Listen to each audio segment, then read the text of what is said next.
side. Let's grab a seat. We have a very interesting presentation coming up.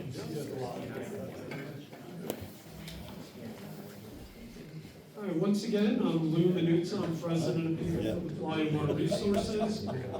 We got ice water. We have our student poster contest, and you guys get to vote on who's going to get the awards, and the kids really are going to get awards, and that's going to be announced later today. We have information about People for the Playa. Obviously, we always take donations. If you're interested in becoming a member, there's information about that here at the table. We have vendors in the back. We have vendors outside. There's the University of Arizona Cooperative Extension Rolling River water cycle interactive display, which if you haven't seen, it's going to be repeated multiple times during the day. It's very interesting. So, without further ado, let's get to our next speaker here. It's John Graffio. His presentation is entitled Grow More with Less. And John is currently building an experimental research farm in the Sunzona area featuring nopal cactus and other arid crops. And he's trying to demonstrate that low water use crops here in our area can actually be successful to for people and for livestock, and we're really very interested in hearing the latest with John's project. So I give you John Graffio. Is this working? Everybody can hear? Yeah. This level? We got thumbs up. Okay. Yeah, Eric fixed it. Thank you. We like it. Now, what I have up here on the board before we go into this, the importance of water in agriculture. That seems kind of trite. Unless we add this to it. How does this work? Minimal.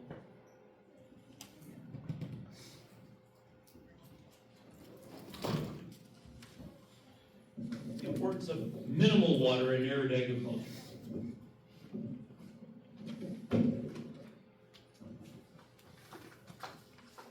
Okay, click forward. Property I purchased in 2022 is used to corral horses and donkeys. These animals overgrazed 6 acres.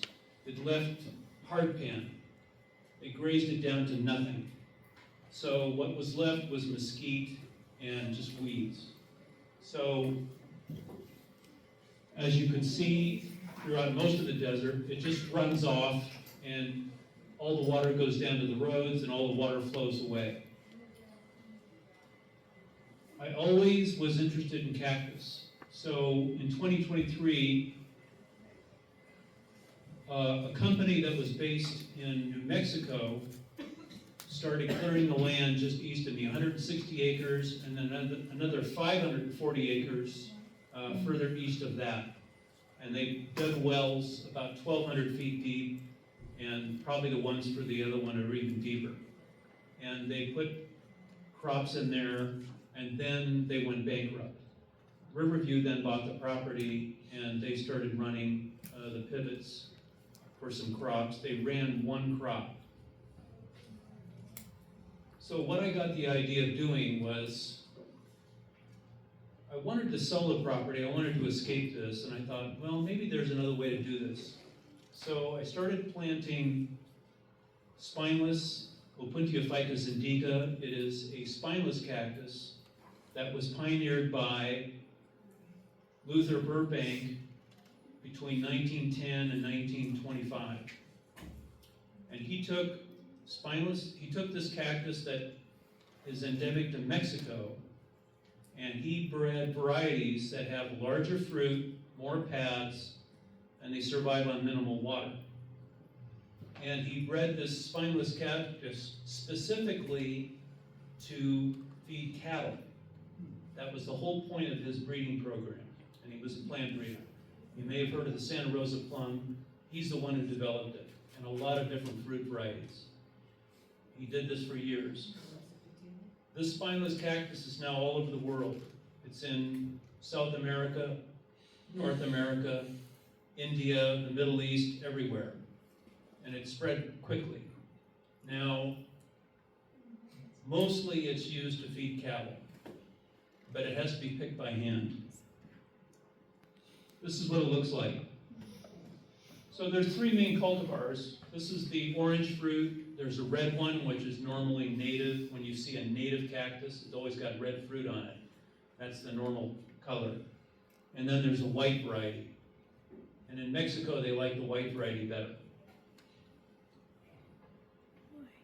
So I decided to do something with the mesquite, and mesquite is very difficult to remove, so I started working around it. And right now I'm digging swales. And by swales,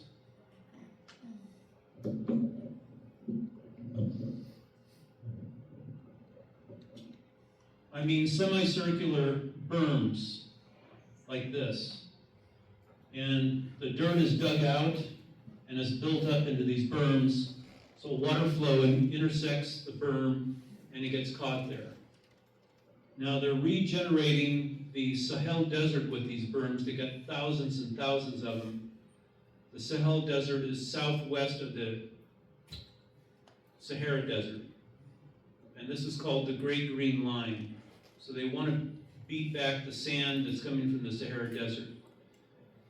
In the Sahel Desert, it's dry 9 months of the year, and the wet season is 3 months. So they want to catch all the water that they can in these swales. Now in Madagascar, they have a thing, they call this a foxhole. And they do this on the mountainsides, and they dig it up and they plant tree saplings and native plants. Water comes in this way, and this starts regenerating the forest because Madagascar got deforested. They cut down all the trees. And now they're rebuilding the trees, and you can see on YouTube they've got, year 1, there's nothing, it's bare, and year 2, 3, 4, up through 10, the forest is coming back. Now the forest affects the weather because when you have shaded ground, you have more water absorption. So here's a picture of that. Here are the guys digging out these swales, and this is what they start looking like after year 2.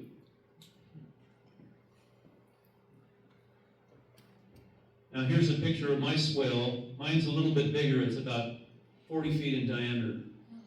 So what I've done here is I've planted cactus on the berms. And the reason I'm doing that is to stabilize the berms, so the root ball from a cactus goes out about 6 feet. It goes quite a ways. That will stabilize the berm. Now what you can't see inside now, because this is before the rains, is that there's all kinds of native plants growing in there, and I also seed it with different dry crops. I've got fennel, wild fennel, sorghum, and something called horizontal, which is a Mexican kind of spinach, and also the pigweed, which everybody loves here. So here's swale number 1. This is the small one. You can't see really what's in there, but also there's chicory in there, and a lot of pigweed and native grasses. The idea is to rebuild the soil because it's hardpan. It's lifeless. As I've dug it up, I found roots from grasses that used to be growing there, but they're gone because the water just runs off. So here's another photo of a new swale, and this is how I dig it up, and I build the berm. And you can see rows of the spineless cactus over here. The benefit of the spineless cactus is that it takes, during the summer, 1 gallon per week to keep it going. And in the wintertime, it takes 1 gallon per month. So if you're going to feed cactus for cattle, if you're going to grow cactus for cattle, you're using about 1/1000th of what the crops that are running in the pivots take.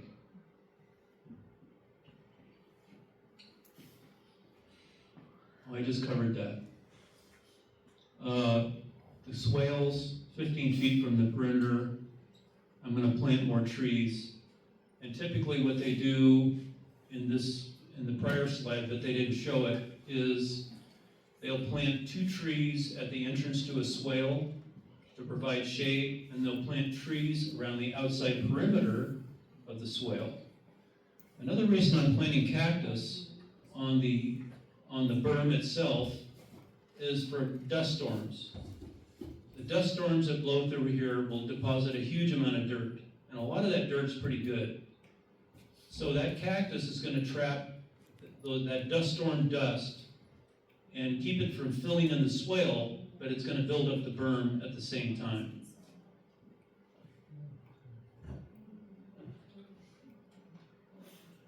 Okay, this is talking about Luther Burbank. The typical formula for cattle is you can't feed them more than 50% of this cactus, or they'll get diarrhea. And who wants that from the cows? So you have to have dry forage to mix with the cactus. And one of the things I'm experimenting with is something that they were using in Israel in the 70s, which is called saltbush. And I got a little bit of it to grow, and I'm going to use the seeds to grow more. Again, I'm experimenting with sorghum. Sorghum doesn't seem to take much water. Riverview is experimenting with sorghum too, because it's taking less water. They're now under the AMA, so they have to do stuff that's going to kind of conform to that. So this is what the this is the grove or the orchard of the cactus, and this is what they look like. The only thing, they don't have spines, but these little points here are called glockets. They're microspines. If you get them in your hand, you're not going to be too happy about it. So here's Luther Burbank, and this is typical fruit production from these pads. I've seen each pad having about 40 to 45 fruit on it. So you can get, from an acre of cactus, maybe 50 tons. Now here's another pioneer that a lot of people either know or don't know about. This is Victor Schauberger. He was an Austrian forester. And when he discovered that when they clear-cut forests, there was more water runoff, because when the soil gets hot, it doesn't absorb water as well. And so that would then cause streams to overflow, and that would destroy the vegetation around the streams, which would again cause more water to run off. So he was a real pioneer, and he discovered a lot of other things about the temperature of water and how it flows at different temperatures, how to put stones and blocks in streams to control the water flow to get a better meander. And that helped improve the flow of water in streams so that the banks didn't get cut out. So if you put these meanders in the streams, you don't have to pile rocks on the banks to keep the banks from cutting out, because the water will flow naturally through a course down the middle. I guess that's it. Questions? Javelina, Javelina. how do you protect your? I love those pigs. The javelina initially started working on my cactus, and they destroyed about 40% of it before I had to do something. Somebody told me, well, you should wait out there and shoot them. I said, they come at 3 in the morning. What do you want me to do? So, Yeah. and you need a tag to kill them anyway. You can't just start shooting livestock, wildlife. So what I did was I put in an electric fence, and that stopped them. They don't come in again. It's only about 24 inches high, and there's one about 6 inches high, a wire, and that stops them. They figured it out. They don't come back after a while. So, did you fence in the entire 6 acres, or how? The 6 acres is partially fenced in. Barbed wire, javelina will go right through barbed wire. They don't care about it. They do not like the electric wire. So it doesn't take much to stop them. I guess I'm asking how how, are you just doing it in sections, your electric fence then? Right now, the electric fence is covered up, is enclosing about 4 acres. Yeah. And I expanded it to include the swales that I'm digging. And eventually it'll be all the way around. This project that I'm doing myself. I don't have any organization funding me. It's all whatever I get from the government, and you know what that is. What's the source? Social Security, What's the source of electricity for your electric fence? just from the meter box. Oh, I dug a line and plugged it in. I have a box. It's not expensive. Yeah, it doesn't take much. do you have any idea how many kilowatts you use? You know, month, a year, or? I don't.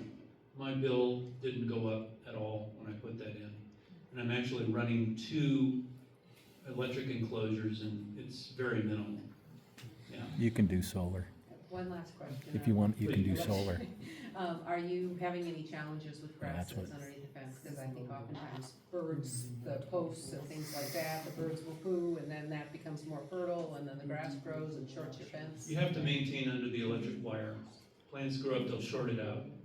So that's one of the things I have to do is get tumbleweeds and stuff that blows in, and, you know, it could short out the wire. But it's not that, yes. John, explain how you get rid of a mesquite. With a shovel. Burn them. Dig a hole around it. There is a way, there is a herbicide that people spray on large fields that will kill the mesquite. The only problem is that herbicide kills everything, and who knows what it does to the aquifer. I don't use any pesticides, I don't use any fertilizers. I just rebuilding the soil with, I guess you could call it green manure. So that's it, no chemicals anywhere. How does he get the mosquito out? Besides jam, canning jam off the fruit, what else can you eat the fruit raw and what do you? The fruit is delicious, at least I think so. One of my projects when I had a bigger stand was to pick it and peel it, and then it would go in the fridge to chill, but a lot of it never made it into the fridge. So it's edible raw. It's absolutely wonderful. It has, one of the things about this cactus is since 1842, there have been about 8,000 scientific papers done on it, whether it's the pads or the fruit or the seeds. In Egypt, they dry the seeds and they make the highest protein flour on earth out of the seeds. Wow. So if you want to go through the trouble of mashing out the fruit and drying the seeds and then making flour out of it, if you try to find it online, it's very expensive.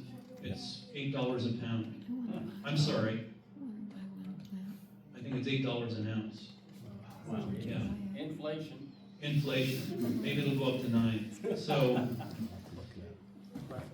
there's a lot of byproducts that are very, a lot of studies are done by the pharmaceutical companies all over the world. In Mexico, enormous amount of research done on this. And huge operations to feed cattle. Yes. Me? Did you raise your hand? I did, but it could You're be in. somebody behind It me. could have been. So, You're in. okay. I like that idea a lot. Where would I find that cactus To buy. to buy? To buy. I got it from neighbors. I got it from one place in McNeil. They wanted to get rid of it. I got rid of most of it. And I'm happy to supply a few pads to people that want to get started. I recommend waiting until springtime Mm-hmm. because there could be a cold winter. And the best time to plant it is after the first frost in April.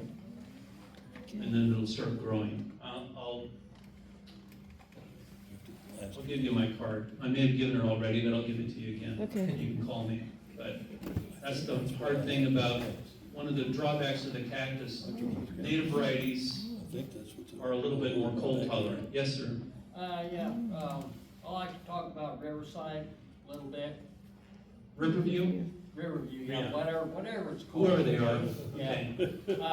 In my opinion, they should shell out money to all these people who have dry wells. Huh? I agree.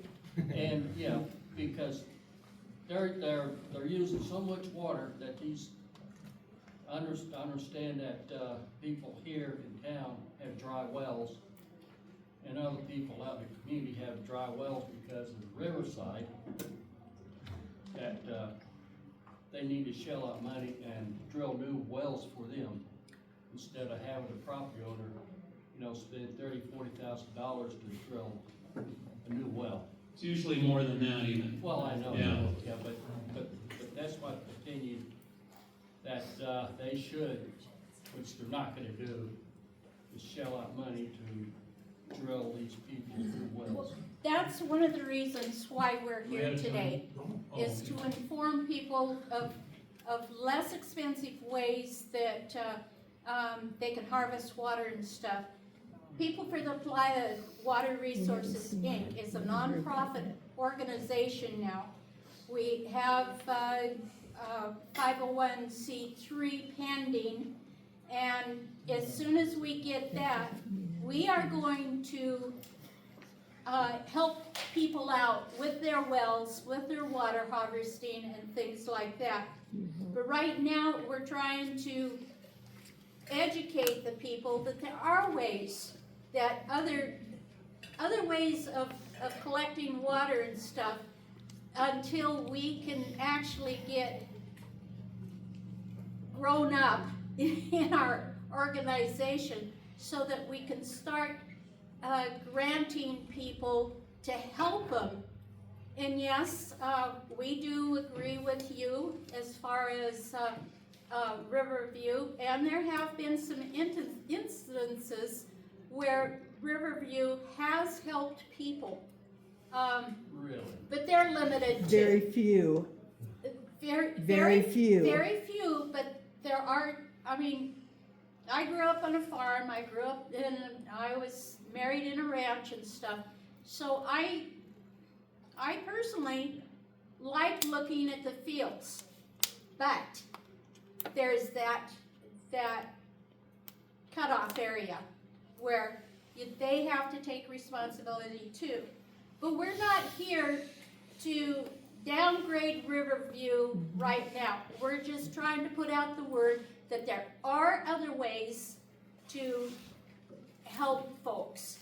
And we as an organization are here to put out the word that we are trying to help folks. But on the other hand, we do need help from you folks too, because right now there's only 5 of us that are doing all of the work. So if you want to join our group, we have a sign-up sheet over there. We have a membership of $20 a year, and you're more than welcome to come into the group and help us. Yeah, I may be fortunate because my well is 580 feet, but my pump is at 280. So if I need to go down 300 more feet, that's gonna, cost me what? Well, after we get our 501c3, and we have applications over there that, surveys that if you fill it out, hand it in, well, you're on our list for possible help. We can't help everybody, but that is why we are here. We're trying to help. Well, you've got my support. Okay, thank you very much. John? Oh, yes. Yes, sir. So just a follow-up to that, does your organization have, or will they be looking at maybe a list of people within the area who are using alternate means of gathering water to try and learn from one another? Good idea. I guess that's yes. Yeah, if I could, I just want to build Here's the off. well survey, if anybody wants it. I just want to build off a little bit about what Joanna was saying. Yes, we are a nonprofit. We got registered with the state in April, and we have our 501c3 application pending at the IRS. As everybody knows, there's a government shutdown, so it's sitting somewhere. So it's usually a multi-month process, and it's going to take us a couple of extra months. But having said that, we have identified a USDA rural development grant that is fully funded and can be used to replace wells. And you can get up to $50,000 from this. And our questionnaire, a lot of it was based on what the criteria is for that, to be eligible for that grant. And so this is like a screening process. And we can look at it and get back to people and say, oh, well, you know, you're eligible, or you're not, you would be if, you know, this happened. So it's not like our opinion, we're just following what the requirement is, and we will be able to hold the hand of the resident who wants to get the well replaced to, you know, get through the entire process. And when we spoke with them before the shutdown went down, because remember the USDA is part of the federal government too, that was a fully funded grant, which has not been paused. So that is available, and once we have our 501c3 status, we're going to be applying for other kinds of grants that can be used not only for well replacement, but for rainwater catchment, water hauling, and that these other grants we will become eligible for, and we can be able to apply for them and be able to provide assistance to people who live in the area. But right now, this is our coming out party, right? It's like, ta-da, we've only been around for a couple of months. This is an educational session. Now, we take this very seriously. This is water is life. That is our motto, and we mean every word of that. And there's a lot of myths out there, which I started my presentation this morning on. That, you know, one of them is that, what can I do? I'm a single property owner in the area. I can't do anything to stop, you know, to help resolve this issue. 100% false. Is one of the reasons why we asked John to come and talk about this project. Because there are things that people can do. That there needs to be a long-term solution to the water issue. And I have a well. It was built in 2020, and in the last 5 years, it's gone down 15 feet. We're very concerned about that, right? What is the value of a working well in your property value, right? Our property is worth fill in the blank. If a well goes dry, it's going to be worth a fraction of that, right? We take this personally, right? This means a lot, not just to us, but we're one of you. All of us are going through this. Yes, we know who the problem is. Riverview. We know about the out-of-state orchards that just keep acquiring more land and planting more trees. And pistachios and pecans are not the same as growing prickly pear. They use a ton of water, on a par with what it costs to grow almonds in the California desert. And how stupid is that? Right? Yeah. Right? Nothing wrong with almonds, but why there? Why are you growing them there, right? So, yes, this is a real issue. We want to educate people, cut through all of the lies that, oh, I live in the village of Sunsites, so this isn't my issue. Where do you think your water comes from? It's a different straw in the same drink I'm drinking out of, right? All of this is absolutely true, and you get pushback from the commercial farmers who say, well, if there's a 10% reduction in water usage, my revenues are going to go down 10%. Total 100% false myth, right? We have people who live in this community who have hundreds of acres of land that have been here for generations. They are not picking up and moving, and they have figured out ways to grow the same crops with less water, choose different crops to grow that use less water. So the direct correlation of 10% reduction in water use means a 10% reduction in revenues, means that this person has failed agriculture and they failed basic math. So, and that is from the Farm Bureau, and I was in the state capitol when they testified on a bill about this, and everybody's jaws had fell to the floor. How stupid Do you think people are that they're gonna fall for this? So yes, this is real, we wanna educate people, but we are a charity. We are not an advocacy group. There is an advocacy group here, and they're gonna be speaking this afternoon about what's going on with the legislature and the governor. But we're a charity, we wanna help them. So, One more. yeah. Is Riverside invited by the AMA? They're subject to it. Yes, they're in the Yeah, local. yeah, I know, but are they abiding by it, or they're working around it so they can? The AMA takes about, and this is happening in the Douglas Basin, it takes about 2 years for them to work out all the why-tos and wherefores and how they're gonna meter wells, water flow. I don't know if Steve's gonna be here. Yeah, Steve. He'll talk about that some more, Steve Kissel. I just wanna know if they're certain they need, you know, the rules of the AMA. One thing I wanna There's so say many about Riverview, loopholes. and they're not helping me, they're not contributing to anything I'm doing, but they did come out and spend about 4 hours on my property looking and asking questions. They are not against growing cactus to feed their cattle.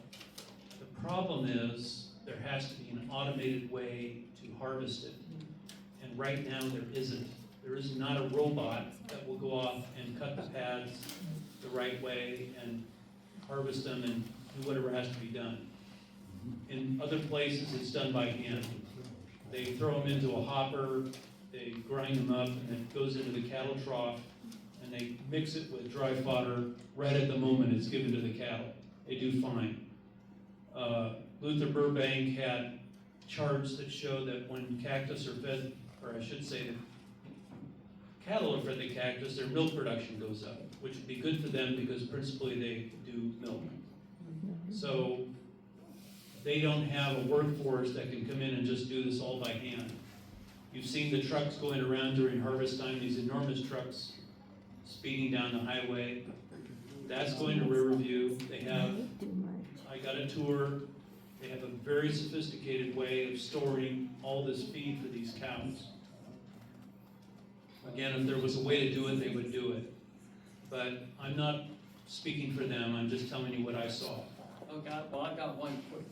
Who produces the Shamrock milk? I think it's Riverview, but I'm not sure.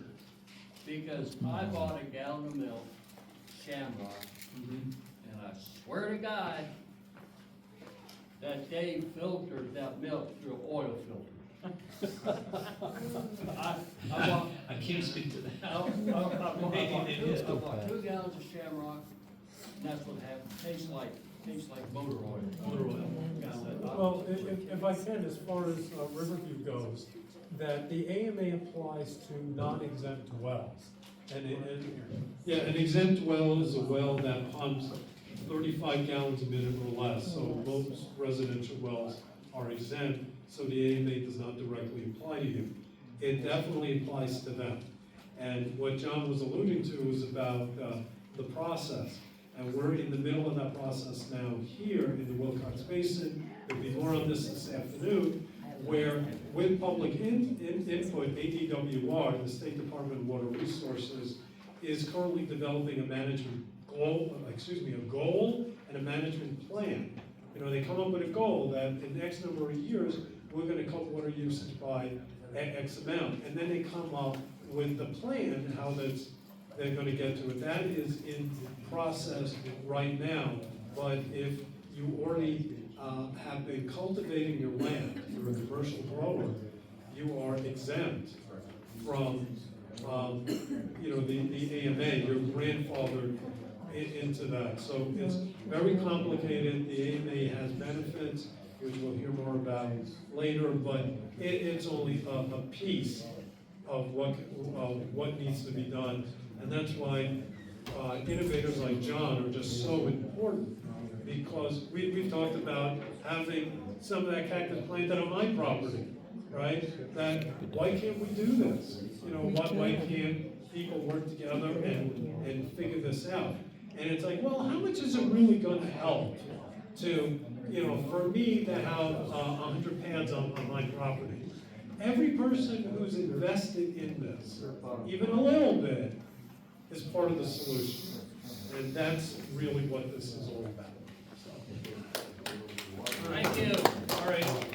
Oh, I had, Well, if this isn't really a question, I don't even know where it fits, but, does anybody in this organization, I read things about solar drinking water generators, that you use solar panels and it pulls moisture out of the air and fills it down into drinking water. yes, what that is providing a negative electric charge in moist conditions.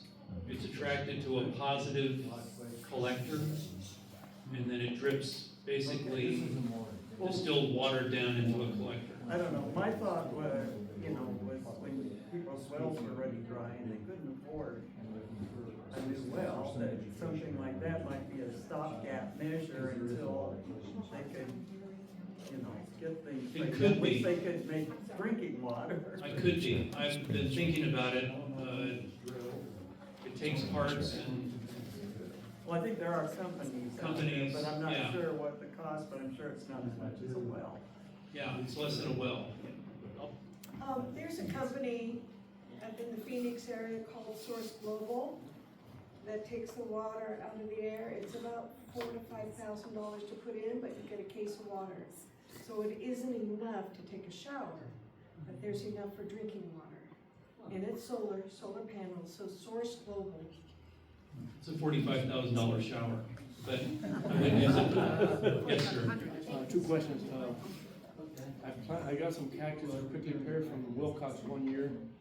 They had fruit, so I asked, and they said, sure, help us out. And I got some were already on the ground with root, growing, and so I took them and I planted them on my property here in Sunny Zone. But the winter came and they froze. Is that because they weren't established and rooted very well, maybe? Or? Okay, if you're gonna do that, once the trunk is about 3 or 4 years old, they're gonna do better. Oh, so I should have covered them maybe? You can cover them. I have 850. I can't cover them very effectively. It's just, cost-wise, I can't do it. Yeah. But for a small patch, you could throw something over them.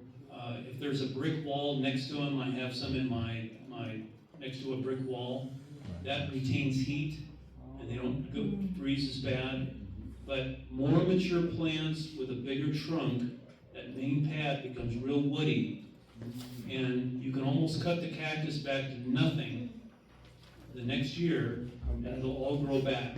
I've seen ones that you've cut down to the ground and you can't even see it anymore, and they pop right back up and they turn into a huge plant because they have an enormous root field. So again, when there's a lot of cactus around, they will hold and capture water too, instead of it having runoff. Second question was, Yes, some of them have that little white stuff in that's cochineal. cochineal. That's cochineal. Is that anything to worry about? Or? Yes, if you don't do anything with it. There's 2 ways to get rid of it. One is to spray it with harsh chemicals. The other is to just get a jet of water and spray it off. I had one on my cactus. I squirted it, never came back. You just gotta watch it. Cochineal is actually a very valuable thing because they make dyes out of it. And there are entire farms in Mexico that do nothing but grow cactus for cochineal. For the dye. For the dye. Questions? Anybody else? Nothing? Anybody else? Questions for John? All right, well, our next presenter is going to be on at 12:15. Jonah is here. He's going to be talking about rainwater catchment. It's going to be a very interesting presentation he came here from Tucson for his businesses, and I know Hereford as well. So, in the meantime, we're going to play the video again. We have the exhibitors outside. We have the rolling river display. We have the poster contest. We got ice cold water. We got paperwork, forms you can fill out if you want to join or donate. And we will reconvene in just a few minutes. Now, we're gonna get started. We're actually like a minute behind, but I think we're doing okay. So, we're gonna raffle off another one of the Arizona Well Owners Guides. And Joanna's bringing over the bucket now. No, you didn't. So while we're waiting for her, don't forget about the poster contest from the 2 local elementary schools. There is a cash prize for the winners, and you get to select who the winners are going to be. We have the Rolling River display outside from the Cooperative Extension. We have membership information and information about the group here. We have ice cold water. What else? The first one is Sunny Dean. Sunny Dean. You just won a well owner's guide.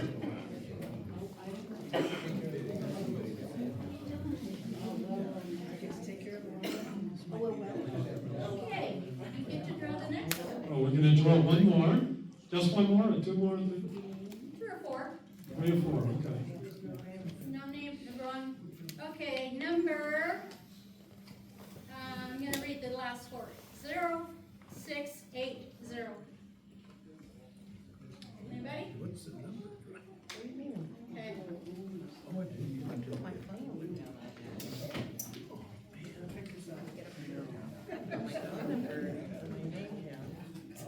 Carol.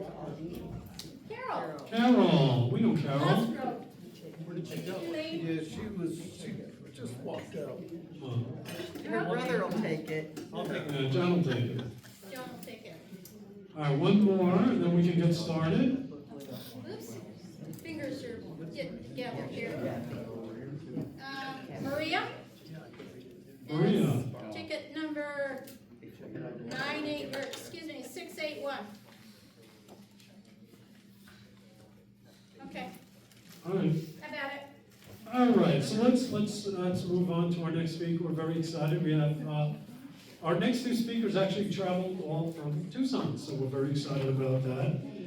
But our next speaker right now is Jonah Ivey, and his presentation is called "Harvesting Rain Today for People Tomorrow."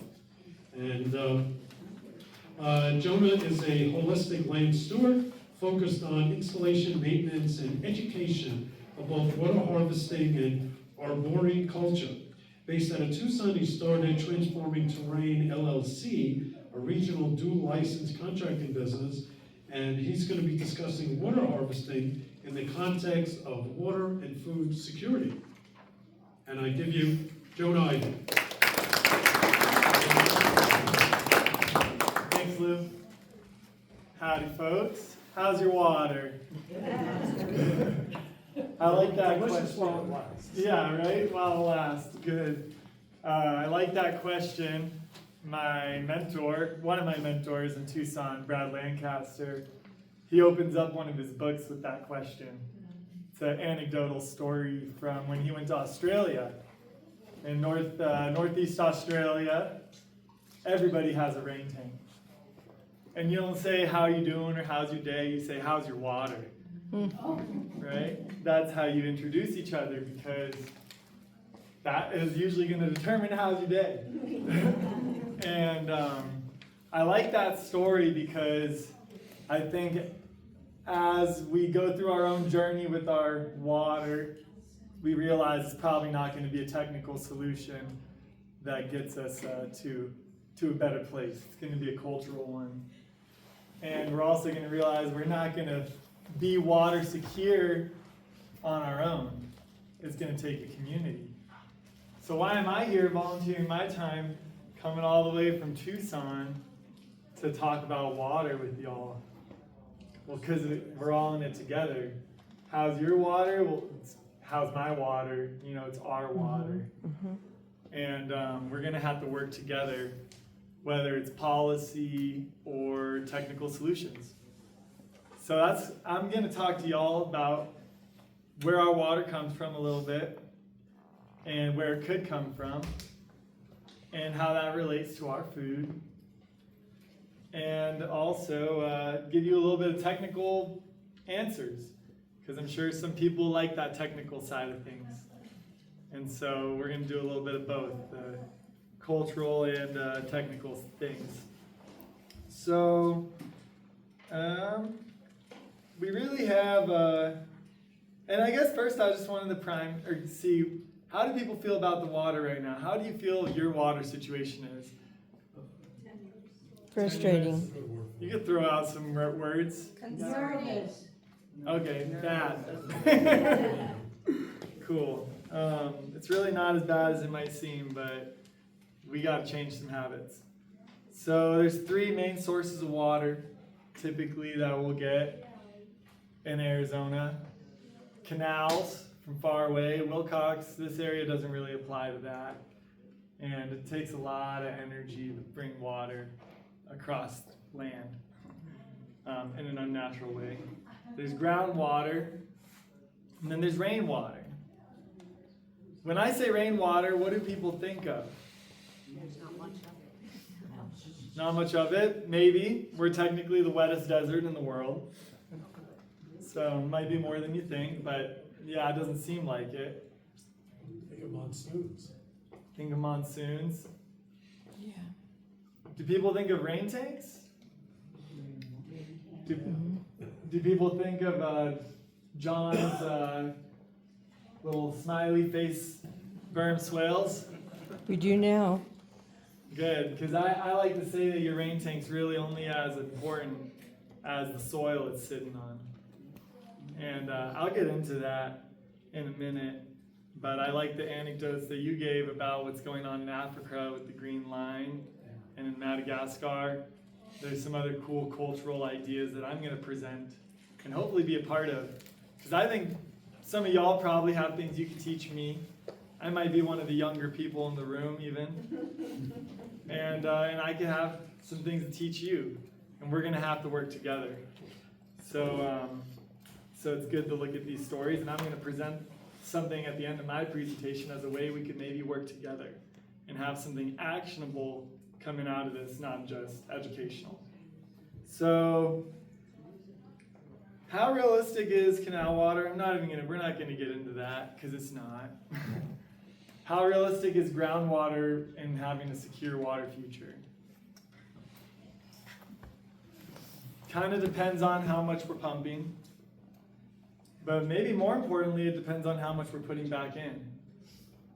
Does anyone know anything about how we can put water back into the water table? Recharge. There's different areas in the landscape where it can be more effective than others. Like rivers, for example, tend to have more sandy soils and water tends to infiltrate more. But the real answer is we don't really know. The next presenter probably would have more to say on it, or Dr. Laura Norman. We both study under the same person, Valaire Clark. And I think the main thing is we want to slow water down so it has time to get in to the ground. And we could try and find different areas that are better for recharge, but I really think that the government's not going to solve our problems, and we're not going to be real effective at finding those recharge spots. In general, if you slow water down, it'll sink in, and it'll find its way to those recharge areas underground, because water just keeps moving downhill toward the aquifer. So the reason I'm saying that is we really just want to practice rainwater harvesting everywhere. And I'm gonna get into what rainwater harvesting is, but our groundwater pumping really is dependent on how much water we can put back in. And it's gonna take rainwater harvesting, and I'll get into that. Something else I just wanna point out is that subsidence is an issue where cavities formed from us pumping too much will collapse. And Wilcox actually has the largest sinkholes crevice in the world. It stretches over a mile. So you could look it up. It's like almost it's a thing people come and visit, like a tourist attraction. And that's because we drained the aquifer and then it collapsed and created sinkholes. Once that aquifer collapses, it can't fill with water anymore. So even if we're not recharging the aquifer, because it's going to be longer than our lifetime that we bring the water table up to surface level, which is what it once was 200 years ago. You know, but we can at least create a process where it's going to be able to keep up with how much we're pumping. If we can slow the water down enough and keep recharging it, maybe it's not going to fill up. Sometimes water takes centuries to get down there. Sometimes it takes weeks. Like I said, there's different substrates where the water infiltrates faster. And so we don't know, but we just need to slow it down as much as we can. And maybe at least create a cycle where we're not pumping more and we're not creating the subsidence issue. But let's talk a little bit about rain tanks. Who knows about rain tanks? A few people. Raise your hands a little higher. Cool. They don't live in Tucson, so it might be worth talking to them. It's hard to capture enough rainwater to actually make your livelihood on it. It's really hard. The general number is for 1,000 square foot of space you're capturing, you maybe can get about 650 gallons per inch. Does anyone know how much water they use a day? Or a month, or it's a lot. We've got ours between 1,000 and 1,200 A month? a month. 1,000, 1,200 a month. So how much roof area would we need to be collecting, and how big of a rain tank would we need? So 1,200 a month, we're looking at what, 12,000, about 15,000 a year. So we have 2 rainy seasons typically, and our average rainfall in this area is between 6 and 12 inches, depending on if it's a real dry year or a real wet year. So we're gonna need a lot of roof area. We're gonna need something like 4,000 to 5,000 square feet to have that. And it sounds like you probably live on the more conservative side. Yeah, we've cut back a lot. Yeah, I mean the fact that you Our even well know. went dry. Yeah, she knows how much water she's using. In Tucson, it's crazy. It's something like a single family home will use like 70,000 gallons. 7 Yeah. or 70. 70, yeah, or more.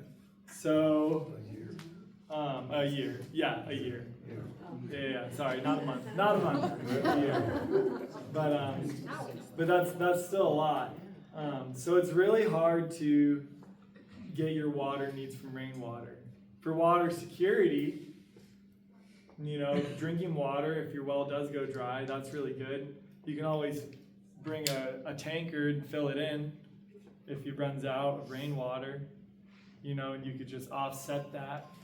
So it is really valuable, but I don't think you can rely on rain tanks really, to be honest. But you could maybe use it, as Lou was telling me, to grow all your garden, your fruit trees, or have it as a backup source of water security. But I'm just saying, I think we're gonna need more. I don't think we can rely on the government. I'd say there's people working on policy, we could do more of that, but we're gonna need a mixture of solutions and a mixture of, you know, relationships with the water systems and cycles and security. I know Sonoran Cisterns is out there. You can see the size of those tanks. Those are like 250 gallon tanks. They're small. Yeah, they're pretty small. Once you get up to, it's about $1 a gallon to install a tank is the general price. And once you get to about 3,000 gallons, it's a lot easier to build your own cistern than to buy one. You typically would need to build it even if you bought it, you'd be buying parts. Was there a question? Yes, one of our big headaches is that there are grapes and there are pecans and there's all kinds of orchards going in, I mean massive numbers. And that water, that precious water is going, you know, going into these, to these crops. And it's difficult. At first I was rationalizing it by thinking that, well, it's going into the ground, so it's almost recycling. But that's not really the case. It's evaporating. And they keep just handing out the, you know, licenses to do these, oh, sure, you need a well, no problem, you know. Eventually, something's gotta give, but it's not, so the long and the short of it is the idea of it's going back in the ground is like, forget about it, right? Right, in that setting, for sure. And I'm about to jump into passive water harvesting, capturing rainwater with the soil and slowing it down. It's not just creating a berm and letting the water go there. That is one part of it. And I'm gonna put a little promo for mesquites. They have an important role in this.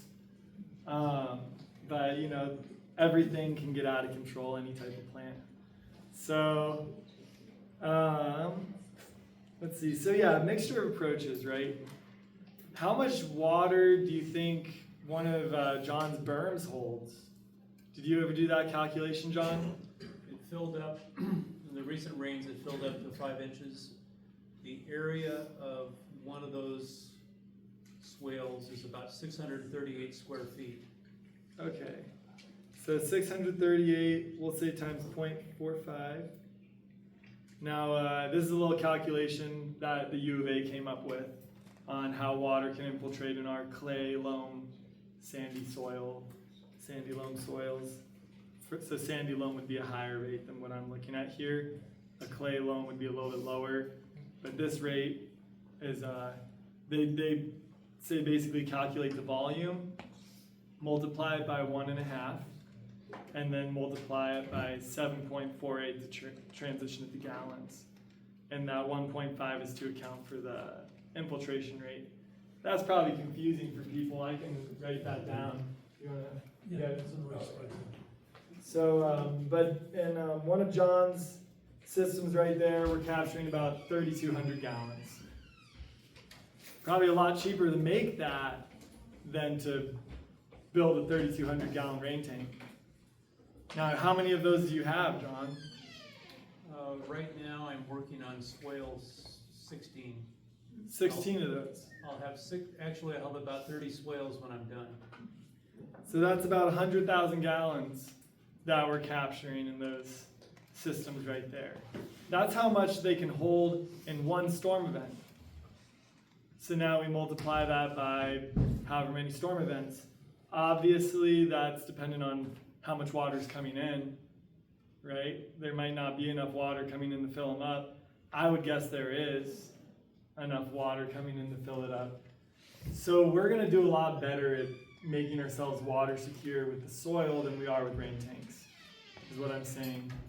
And John's one guy doing this by hand, right? When we work as a community, that scale is like multiplied. It's not just a little bit more, it's exponentially more. I'm gonna do that write this little calculation there for anybody who likes to geek out about how much water they're, capturing. So it's like length times width times depth. I'm gonna do it a little bigger. Oh yeah, is that a little small? Then I'm just gonna do the L for length, W for width, and width times depth times 1.5 times 7.5. And that's going to give you just a rough estimate about how much water you're capturing there. The depth is probably going to be inches, so just keeping that in mind. That's why I did 0.5 for yours, or 0.45. So the numbers really are, you don't need to be accurate. You just need to capture water, just do it. We don't really care how much we're capturing, just start capturing water in the soil. Can it be used the same way as a rain tank can be used? Like, can I use it for my showers? Can I use it for cooking? Can I use it for drinking? Not quite. This is more of a long-term solution, so not quite. But I think we need to do both. You could technically take a sump pump, but you're going to need a nice filter. You're going to need a power source to it. So I don't know. You could technically do that, but something that I wanted to dissuade people from doing is building too big of a catchment area, especially too deep of a catchment area. Because when the when the soil is fully saturated, the water can't infiltrate as fast. A lot of it evaporates. So that's kind of getting into what is rainwater harvesting. It's more than just the catchment zone where the water is going. I like to think of it as building a society. And I'm going to give you a little metaphor for this. Or you can say building a city. A city needs food, a city needs water, a city needs infrastructure. And then if it's built well, the people in that city are not only going to maintain it, but they're going to improve it. And ideally, create their own resources to self-generate. And so when I'm building, as this metaphor pertains to rainwater harvesting, you know, the mulch, the dried up leaf litter, all that stuff, that's the food for this city. The basin, swale, whatever you want to call it, that water's settling in, that is the water supply for this city. The plants are the infrastructure for this city. So if you just have cactus or just have mesquite, it's like just having a suburb with no grocery stores. You know, you need to have a diversity of infrastructure. Who's the inhabitants of our city? Does anyone know? You could just say it. It's okay if you're wrong. Who's living in our city, this metaphor of a rainwater basin? Everything. Wildlife, everything. I would say we are infrastructure in this metaphor. The wildlife's infrastructure. The society is the soil biome.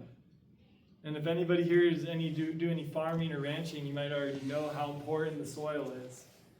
Our goal is to build the soil. If the soil is well, the plants will be well, the wildlife will be well, the water will be clean, the water will be there. And there was a study done by the USDA a number of years ago now, maybe 10 years ago, in our region that showed on an acre a 20% increase in the soil biome life, the soil biomass. A 1% increase on there will allow that acre to hold 20,000 more gallons of water in it per year. That's not evaporating. You know, that is staying in the ground. And it's not running off because it's soaking in. The soil is like a sponge, like the slide you showed about that forester from Austria. When it's dry, it like repels water. But even just a little bit of health allows it to soak it in. A lot of bit more healthy, it's holding way more soil. So to get that soil biome healthy, they need food, they need water, and they need a diversity of infrastructure. Not just one plant, not just 5 plants, not just one type of plant. Grasses have a function. They infiltrate water into the ground. Trees allow water to be sucked up from deeper, from past events, past rain events, and that water they'll trade with the other plants. You know, and they'll keep each other alive like companion plants. So water harvesting is not just about slowing the water down. You know, we need all the plants. The secret is that these plants, most of them are edible. I have a hammer mill that mills mesquite flower, right? You can eat that flower. A mature mesquite tree will produce, you know, anywhere from 500 to 2,000 pounds of edible flower or edible pods, depending on the size of the tree and if you get 1 or 2 fruiting seasons. Agave, that was the first farm that we know of in the Northern Hemisphere from thousands of years ago. Tumamoc Hill in Tucson was the first science center that was federally funded in America. And that's because on that hill is one of the oldest agricultural structures that we've been able to carbon date. And they weren't farming crops. They were farming agave, the Hohokam and the Trinchera people. So cholla buds, you know, you can eat the flower buds of cholla in April, And then you can eat the fruit from the cholla in July. Quick comment on mesquite beans. I experimented by whacking them with a hammer because they're hard seeds and feeding them to my chickens, and my egg production went up immediately. They love the seeds. It's a very high protein. It's a very good seed for livestock if you can break it up. Right? And a hammer is real, I mean, we need a hammer mill. Right. Right? We have, and I don't want to shy away from the history of here, which Jeff kind of talked about in the beginning, that this land was founded on genocide. There was a real genocide that has happened, and there's a lot of oppression that still happens. There's a reason that we don't know about all these foods that are edible. It's because the cultures that practiced this food system have been oppressed and hidden and shunned, made taboo. So we have to confront that history. We have to confront this knowledge. The great thing about rainwater harvesting is that we're building a food system whether we like it or know it or not. If we're building rainwater harvesting the way I just described it, most of the plants that we'll be using in there are also edible plants and medicinal plants. Maybe we're not going to get through that hurdle in our lifetime as to how we can eat that food to scale. But the next generation, I'm that next generation who might not have a water table, who might not have farms and crops coming in, we will use that system because we're going to have to. And so that's the benefit of creating water security through the soil biome and through capturing water in rain tanks and things like that. The reason it's important that all of us do this, even at a small scale, is because what I said in the beginning, our solutions are going to have to be cultural. The government's not going to create a desalination plant in the Pacific and pipe it all across the desert. I mean, I'm sorry, but it's not going to happen. And if it does, they're going to create 30 mines in the process to build it. So there's no real solution to our problems outside of how we are living our lives and what we're doing. And we have to recognize that when we implement technical solutions, they're also building a cultural path for us. It's two-pronged how we're going forward there. That's why it's really important we're doing all of it. And so that's my really brief little bit there. I think I'm at my time right now. You can take questions. But I want to take questions, and if people want to know, and then the little thing I said I was going to present at the end is in India right now, in northeast India and northwest India now, there's a water harvesting games that they've started. It's like the Olympic Games. And for 1 month out of the year, everybody takes off work, and all these villages across the region see who can build the most water harvesting systems that month as a village. They have real cash prizes. They have awards, they have ceremonies associated. We need that in our region. I want that in our region. So I'm planting the seed. I know, sometimes that seed won't germinate this season, but it might next season. But I'm just going to put that seed in the ground because it's real unmotivating when you do a bunch of back-breaking labor all alone, and don't have no one to share it with. So I'm just planting that seed. I can go into technical stuff with you guys right now, question-wise, about tips and tricks I have, how to install a rain tank, so you self-filtering, things like that. Or I could talk more about cultural stuff. But yeah, I'm going to open it up to questions now. Filter. What's the best filter for drinking rainwater? So there was a place I worked for in Tucson called Watershed Management Group. And they have a real advanced filtration system. They use UV filter with a carbon filter because they're a public space and they need everything to be super clean and sterile. But they set up a first flush system on their rain tank. Let's say this is your house right? You got your little gutter. Now, actually that angle is not the best way to look at it. So I want to imagine that you're looking at, this is the eave of your house, right? And we'll say this is the gutter. Now, the first thing you want is a leaf filter. Something to keep all the leaf litter out, you know, whatever comes in. You might not have any trees. There's still going to be leaves that get there. So you need some kind of way to filter out the chunky stuff. Now, and that's important to think about in the elevation of your tank, but that's another conversation. Now you could just bring that pipe right into a tank. But what they did is they created they call it a first flush, where before any water goes into that tank, it drops all the fine sediment from the whatever you're catching it off of, usually a roof, into here. Bird poop, dust from foreign places, heavy metals maybe from the last dust storm, from the nearby mine. I don't know what's on the roof. But it's all going to come out in that first rain.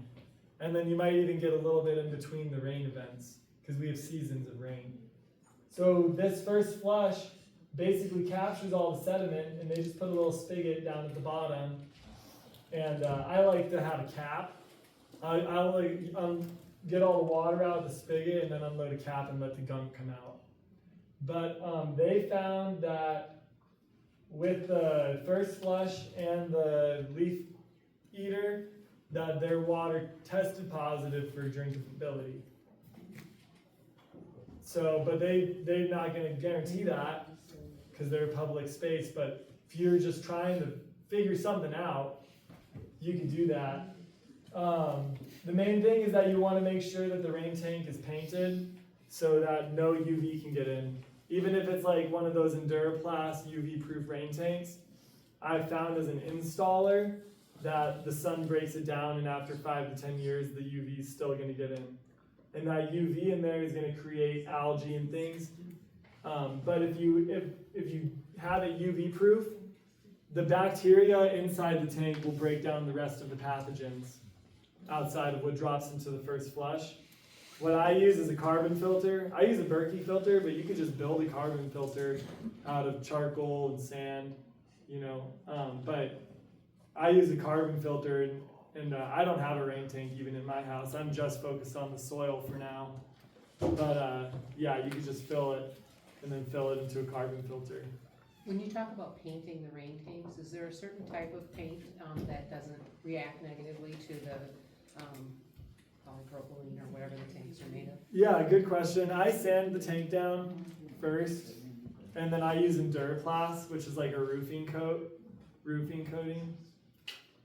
And because that's like gonna be UV proof, whereas normal paint will break down a lot quicker in our desert. Other questions? Lou? A lot of people who are attending may live in the village and not have a lot of property. Mm-hmm. That what can they do? What would be a really good rain casting project for them to work on? Well, it's a lot easier to crowdsource funding. So I would try and capture all the water from all the different roofs and build an underground tank that actually is large enough to, you know, feed people, kind of like a shared well, but a shared rain tank. You know, you can build, I know right now in Naco, I know some people, they're building a 65,000 gallon underground cistern right now. So that's pretty good, but you're gonna need like 10 roofs, 15 roofs in order to really make that worth it. And you could always also fill it just with brought in water, just to get it jump started, just like how you prime a pump. And then the rainwater will just keep that top half filled. But yeah, basically a dry, you could have the water just go right into a tank, right from the roof. But more common is having it be piped underground and then brought back up into a tank somewhere else. So, and that tank could be an underground tank. But that's what I would recommend. What about individual? Can they do it on their own? Individually, I mean, really, I think that rain tanks are really expensive and they're kind of technical. And so I think that it's a lot more rewarding to work on the soil first. It's a lot more rewarding, and as we did that calculation earlier, it's probably a lot more impactful. And you're creating a culture when you build capture rainwater into the soil. You can use a small tank like what they have out there, but that water is going to be spent up in like a month or less, like a couple weeks. Kind of playing off of what you just said, if you do create a berm and you want to do something to the soil, any recommendations? So let's say you create the berm, you're going to catch the water in there. Do you treat the soil in any specific way? Do you recommend anything? I don't treat the soil, so in John's photo you saw all those annual grasses and wildflowers coming in, pigweed. That's the food system. Basically, the soil is not healthy. For like 99% of the soils in Arizona, they're not healthy. And so if you put a bunch of stuff there to feed the soil, it's just like giving someone 100 pounds of produce. I mean, like, process this. They're going to be like, it's a lot of work and probably not going to be very good at doing it. Maybe a lot of it's going to go to waste. Whereas if you let mulch naturally accumulate and you leave that mulch there, that's going to be feeding the soil biome at the pace it's building itself. Yeah, and then it's a lot less work too. Quick note on tanks. You can build your own tank. They're called ferro-cement tanks. And the limit that you can build a tank in Cochise County that you do not need a permit for is 5,000 gallons. That's about 14 feet in diameter and about 5 feet high. You can submerge them and create a cistern, or you can have them above ground. You got to get water in them somehow. But that's about the limit for Cochise County. If you want to go higher than that, you need to get a permit. Is that total storage amongst multiple tanks, or just per tank? One tank. You can only have one. It can only. You can have as many as you want. Or you can have as many as you but want. They each have to be size. that 5,000 gallons or under. Yeah, I really think I'm a believer that everybody has the responsibility and will get the joy if they choose to be a land steward. So I really don't think this is just for people who own property either, or have like a lot of property. It's like, find the space that you can be a steward, because it's going to fill you up both emotionally and, culturally. Yeah, I have two questions. I guess they're kind of related. I want to know what the, you might have mentioned it, but it kind of flew by me, but when you're capturing, you were kind of suggesting shallow rainwater capture rather than deep. Yeah. And that's to promote plant growth, which on my old property we had, it would capture about a foot of water. It was the only berm for like in any direction, so it captured like all the water from the mountains. So it had pretty big trees, but for someone who maybe doesn't have that much water, can you describe like what the future looks like for someone who's doing that shallow rainwater capture? Like, after 5 years you'll see this, after 10 years, and maybe kind of flesh out that vision a bit? Yeah, totally. So I told you that little statistic about how the soil health, as it builds, it can hold a lot more water. So you don't need deep basins, you just need healthy soil. Healthy soil with grasses will infiltrate and capture as much water as a big deep chamber. You can talk to drainage specialists, they'd say the same thing, with some nuances. So yeah, shallow is just a lot less work, so you can do a lot more of it. And the important thing is to have the mulch. When there's no mulch present, and this would be the one thing that I would say regarding your question, when there's no mulch present, what often happens is the water carries sediment and drops the fines very last, and that creates a much less permeable silt layer, so then the water infiltrates a lot slower. So it's recommended to have some type of ground cover, whether it's gravel or rocks, logs, mulch, leaf litter, so that the water can sink in, and that is important with the shallow stuff too. But I guess you're probably wondering about like a time frame, maybe, or like what you can I'm see. wondering like what motivates someone to do this in like a kind of material motivation sense? Like what do they get to look forward to as the payoff for doing this?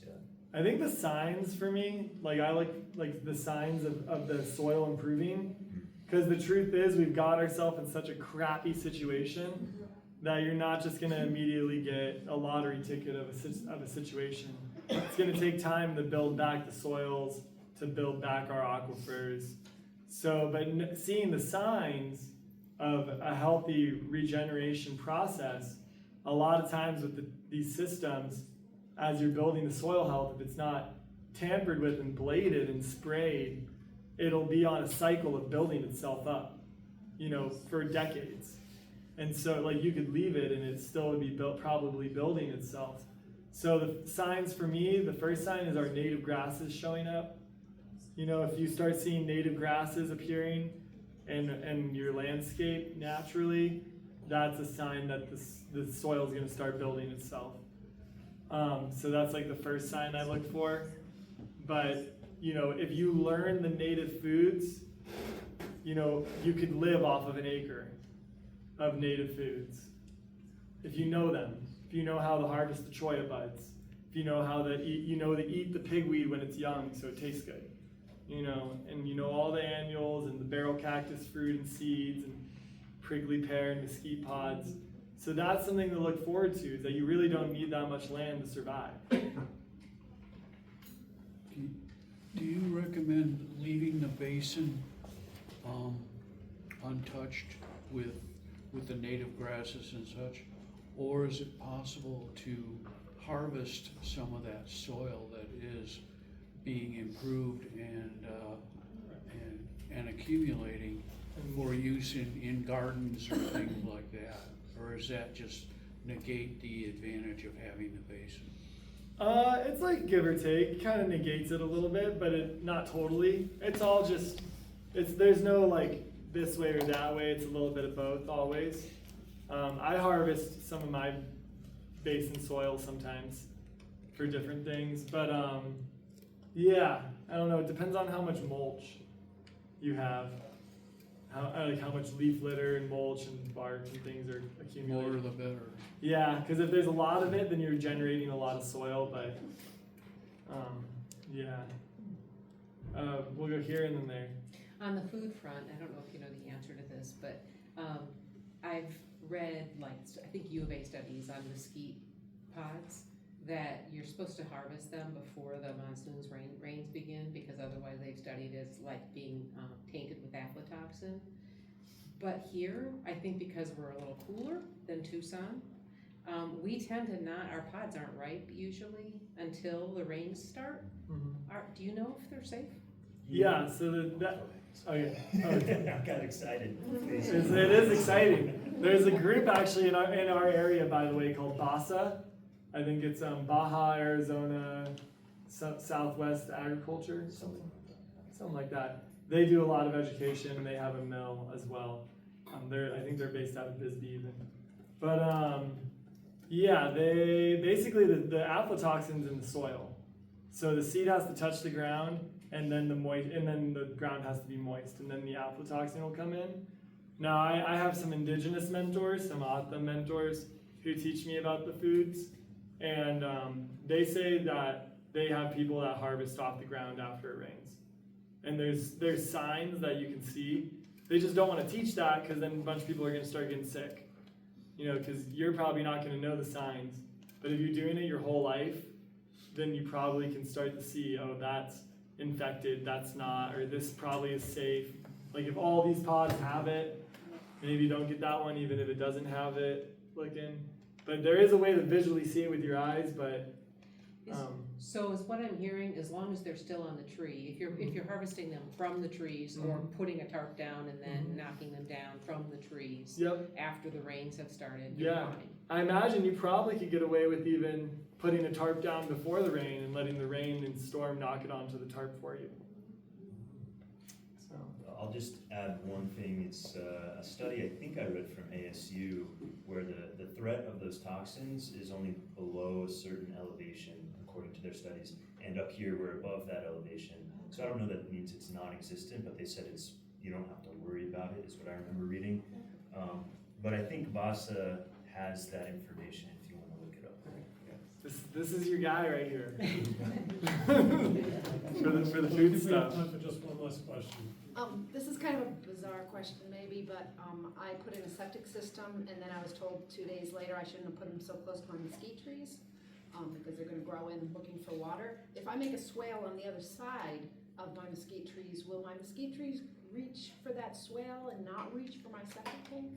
It's a really good question. Yeah, just because I also am an arborist, so I do know tree stuff. Roots don't grow in a circle, they grow toward the water, so you are right. They're probably going to grow both, to be honest with you. Is it an advantage? I mean, I know there's the advantage that you're talking about of having the swale in the first place, but will that be a added advantage that maybe a few more will go towards the swale instead of all of them going towards where the water is in my septic system? I don't know. I think the mesquite's just going to do better. But you know, the mesquite's a great asset. A 30-year-old healthy mesquite's worth more than a septic, in my opinion. I like to keep both. Yeah, right? They asked me do you want me to rip out the tree, and I said, no, don't rip out the tree, but I don't want my septic to be invaded in 5 years. Yeah, it's hard to say how quickly it would be a problem. Okay, that was the last question. Yeah, I guess so. We're a couple minutes after 1. Our next presentation starts at 1:15. And we have Christine Ullman here. Thank you, Ryan, for coming to speak with us today. And you've probably heard the spiel. We have exhibitors inside and outside. We have the Rolling River display. We have the elementary school poster contest, and the winners are going to be announced. Don't forget about the raffle. Oh, and the raffle too. Raffling off more of the. May I talk to you for just a second? You got time? Oh. Come on in. No.